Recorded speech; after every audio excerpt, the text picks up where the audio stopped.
Ilmu dari jamak dari ilmu yang berarti pengetahuan atau ilmu. Sedangkan Al-Quran menunjuk pada kitab suci umat Islam yang diturunkan oleh Nabi Muhammad SAW. Jadi secara etimologis, Al-Quran berarti ilmu yang berkaitan dengan Al-Quran.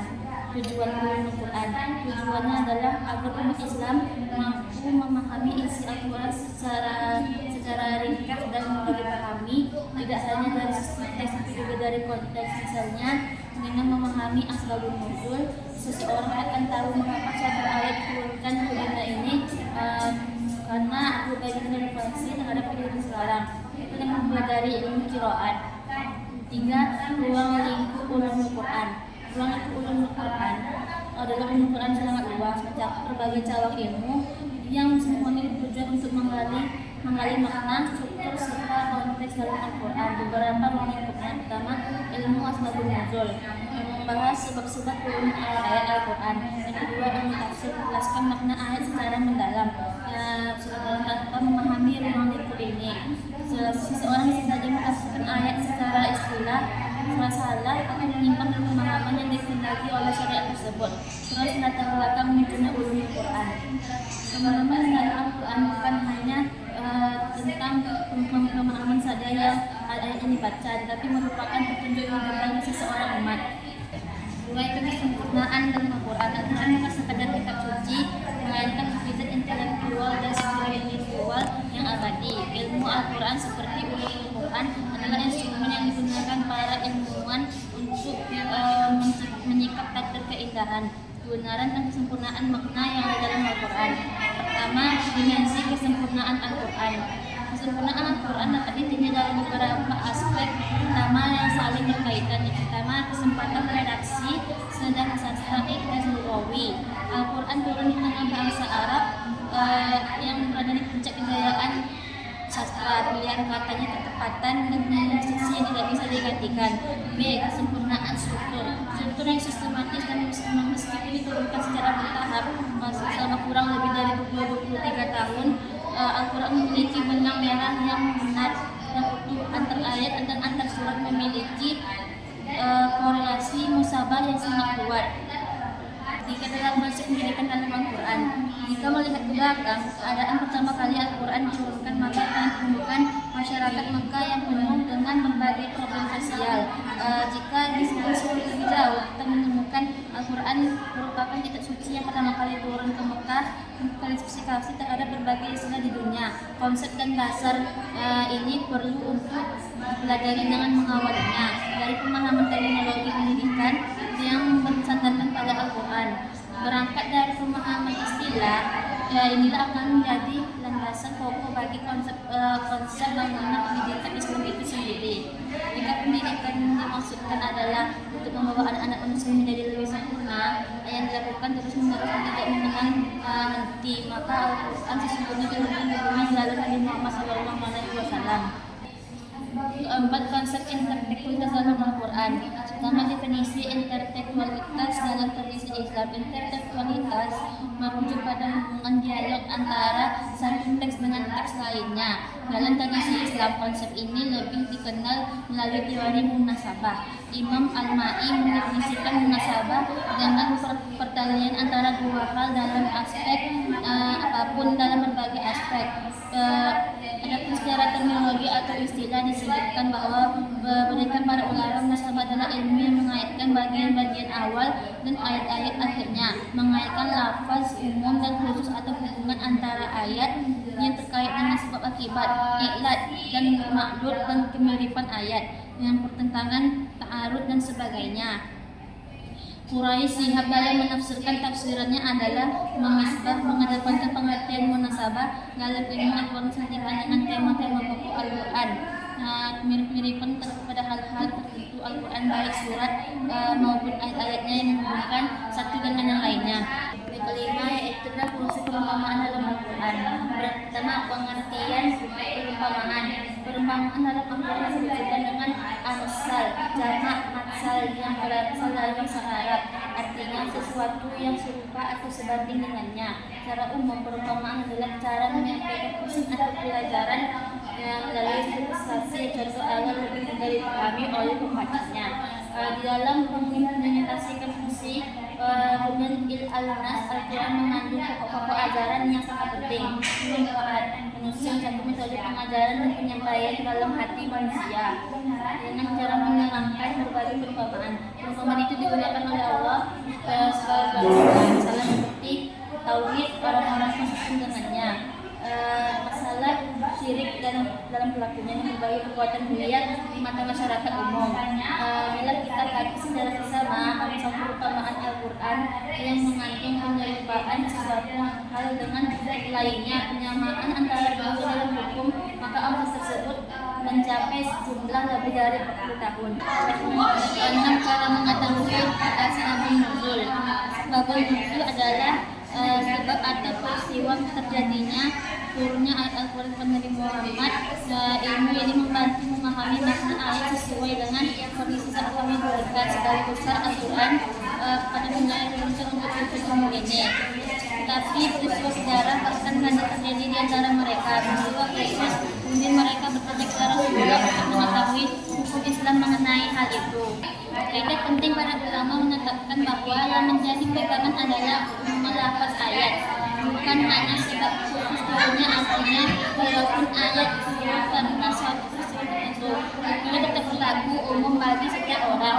Salah satunya untuk mengetahui secara periwayatannya dan mendengar dari sahabat langsung dari generasi menyaksikan langsung turunnya ayat Al-Quran itu. Perjalanan para ulama lalu mengetahui bahwa ini adalah riwayat sahih yang berasal dari Rasulullah dan dari sahabat. Yang ketujuh, Al-Quran sebagai sumber Islam. Pengertian Al-Quran secara harfiah, Al-Quran berasal dari kata bahasa Arab yang berarti kata kerjanya adalah qara, yang berarti membaca. Jadi Al-Quran berarti bacaan tersebut firman Allah di surat Al-Qiyamah. Sejalan dengan pengertian di atas, keluarga adalah Islam menunjukkan bahwa suatu malam di akhir Ramadan tahun 1960 Masehi saat itu, Jibril datang kepada Nabi Muhammad menyampaikan hal yang pertama, yakni awal surat Al-Alaq ayat 1. Tuhanmu menciptakan dalam ciptakan manusia dari sebelum negara, bacalah, dan Tuhanmu lah yang semula mengajar manusia sementara kalam. Dia mengajarkan kepada manusia ada yang tidak tentu dikelahikannya. Selanjutnya yang ke-8 yaitu Quran asbabun nuzul dalam menafsirkan Al-Quran. Yang pertama Quran asbabun nuzul. Kontekstualisasi adalah metode interpretasi yang digunakan dalam menghubungkan suatu metode interpretasi yang digunakan dalam menghubungkan orientasi konteks materi dan teks tertulis. Hikmah mempelajari asbabun nuzul adalah mempelajari Al-Quran dan dituliskan secara yang pertama untuk memahami Quran dan hikmah sebagai penunjang hukum syariat serta langkah-langkah dalam menafsirkan tentang hukum. B. Sebagai penolong saat memahami maksud dari ayat Al-Quran serta menyampaikan ketidakjelasan dari ayat tersebut. Dan C. Sebagai alat dan mengerucutkan maksud suatu hukum. Yang ketiga, menjadi metode dalam memperluas pemahaman dari makna ayat Al-Quran untuk mengetahui kondisi sejarah pada zaman Nabi dan perkembangan hukum dari masa ke masa.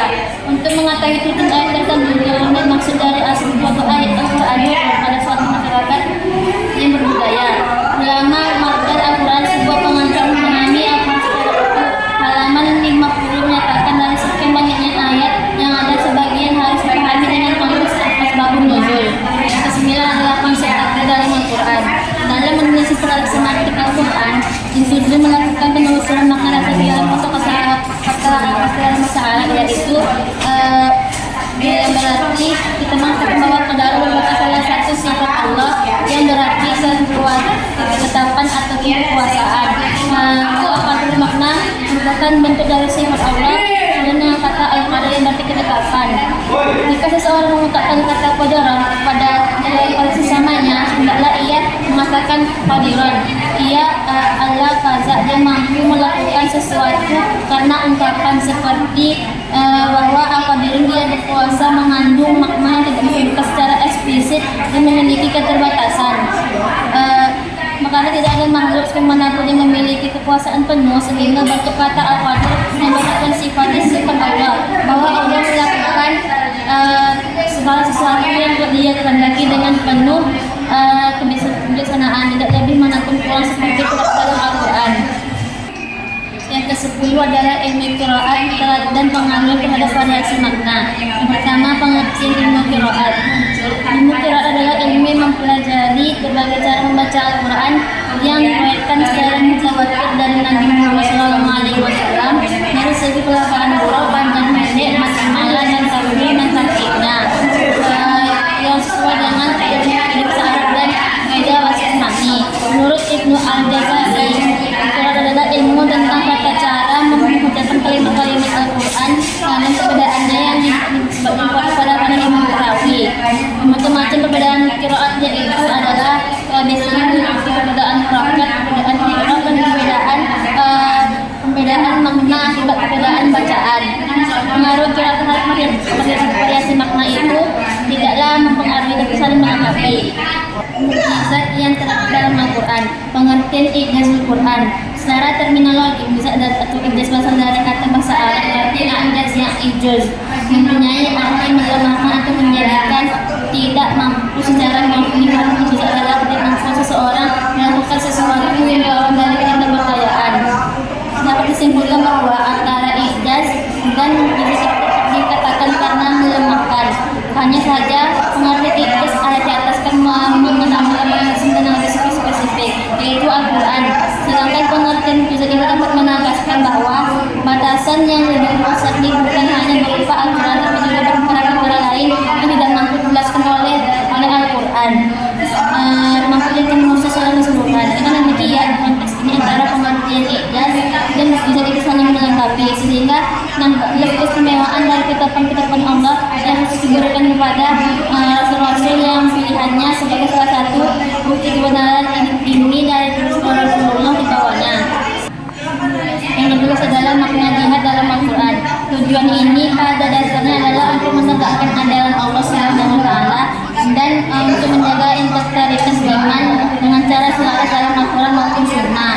Dari perspektif syariat, beberapa ulama mencirikan jihad sebagai pengabdi memaksa seseorang untuk menghadapi berbagai musuh Islam dengan pihak yang tidak ikut perjanjian damai. Para ulama lain menafsirkan jihad ini sebagai bentuk melawan hawa nafsu, melawan moralitas dan kebaikan dari jalan Allah. Beberapa ulama mendefinisikan jihad dalam bentuk aktivitas yang bersungguh-sungguh dalam menimba ilmu, berjuang menafkahi keluarganya, memberikan bantuan kepada orang yang membutuhkan dan memerangi atau melawan hawa nafsu. Wahai kaumku, kita baru saja kembali dari jihad kecil yang menunjukkan jihad besar, yang selain berbagai sumber yang ditamakan yang membahas masalah jihad. Referensi untuk jihad juga dapat ditemukan di dalam Al-Quran. Sangat penting untuk memahami bahwa lokasi jihad adalah tulus dalam melaksanakan semua tindakan yang dapat meningkatkan keputusan Allah dan Rasulnya. 13 hidup orang keluarga dalam mengajarkan Al-Quran kepada anak sejak dini, yaitu penguasaan terhadap Al-Quran diharuskan bagi Muslim. Karena Al-Quran adalah kurikulum pendidikan Islam. Al-Quran merupakan kalamullah Allah yang turunkan pada Nabi Muhammad dengan perantara malaikat Jibril, menjadi pedoman petunjuk akidah dan perilaku manusia dalam kehidupannya, sehingga Al-Quran harus dikenalkan sejak ini pada anak. Diriwayatkan dengan tawatir dan membacanya bernilai ibadah yang Allah gandakan kepada orang tuanya kepada anaknya. Keluarga merupakan lingkungan paling pertama yang diajarkan oleh Allah kepada anaknya. Yang kedua adalah etika lingkungan dalam Al-Quran. Dewasa ini lingkungan hidup menjadi salah satu isu utama hampir di setiap negara, khususnya di Indonesia. Hal ini terjadi akibat dari meningkatnya kondisi yang berpotensi merusak lingkungan, baik sebagai dampak pertumbuhan sektor ekonomi dan peningkatan pemukiman penduduk atau faktor alam seperti pemanasan global lain sebagainya. Dampak kerusakan lingkungan seperti banjir, kekeringan, dan gempa bumi, kebakaran hutan serta limbah industri dan masalah lingkungan lainnya menjadi awal kesadaran masyarakat Indonesia terhadap isu tersebut. Jika mengacu pada standar mutu, indeks kualitasnya lingkungan hidup harus mencapai 80-90%. sebagai lembaga pemerintah yang bertanggung jawab terhadap pelestarian lingkungan, melansir tingkat kerusakan lingkungan di seluruh wilayah Indonesia yang mengalami peningkatan dan kerusakan. Yang ke-15 adalah kajian Al-Quran di tengah diskusi digital. Penyebaran Al-Quran telah mengalami perjalanan yang panjang sejak diturunkannya wahyu pertama kepada Nabi Muhammad. Pada masa awal Islam, transisi Al-Quran dilakukan secara lisan mengandalkan hafalan para sahabat sebagai media utama untuk menjaga keautentikannya. Seiring perkembangan zaman, metode penyebaran ini berkembang menjadi visual melalui kodifikasi. Munculnya media sosial membawa perubahan besar dalam umat Islam, mengakseskan dan memahami Al-Quran. Kajian Al-Quran tidak lagi terbatas pada buku cetak ataupun pada sebuah fisik Al-Quran, namun telah hadir dalam bentuk video, cuitan dan interpretasi media tersebut melalui platform media sosial. Beberapa platform tersebut seperti YouTube, TikTok, dan Instagram. Di tahun 2025, jumlah muslim global mencapai lebih dari 5,25 miliar orang. Pendidikan akhlak dalam Al-Quran. Pendidikan merupakan suatu usaha sadar dalam rangka untuk mendewasakan dan membina seseorang agar mampu bertanggung jawab dalam kehidupan secara moral. Tujuan utama bertinggi dari pendidikan Islam bukanlah dasar mengajarkan para siswa yang tidak diketahui oleh mereka, dan itu yang mengembangkan kemampuan, skill, dan menginternalisasikan nilai-nilai Islam melalui membiasakan tingkah laku yang baik, perbuatan yang baik sehingga hidup ini menjadi suci, yang disertai dengan keikhlasan. Intinya pendidikan tersebut adalah adanya perubahan tingkah laku buruk menjadi baik. Tujuan pendidikan ini sejalan dengan misi kerasulan dan kerasulan, yaitu untuk menyempurnakan akhlak. Untuk mencapai tujuan pendidikan tersebut, maka butuhlah pendidikan akhlak. Sekian yang saya sampaikan dari video saya. Apakah ada yang ingin bertanya? Saya dari Kristina yang bertanya. Pertanyaannya, apa yang dimaksud dengan ilmu asal menurut dan kenapa ilmu ini sangat penting dalam menafsirkan Al-Quran? Izin menjawab pertanyaan dari Zelfia Istripa.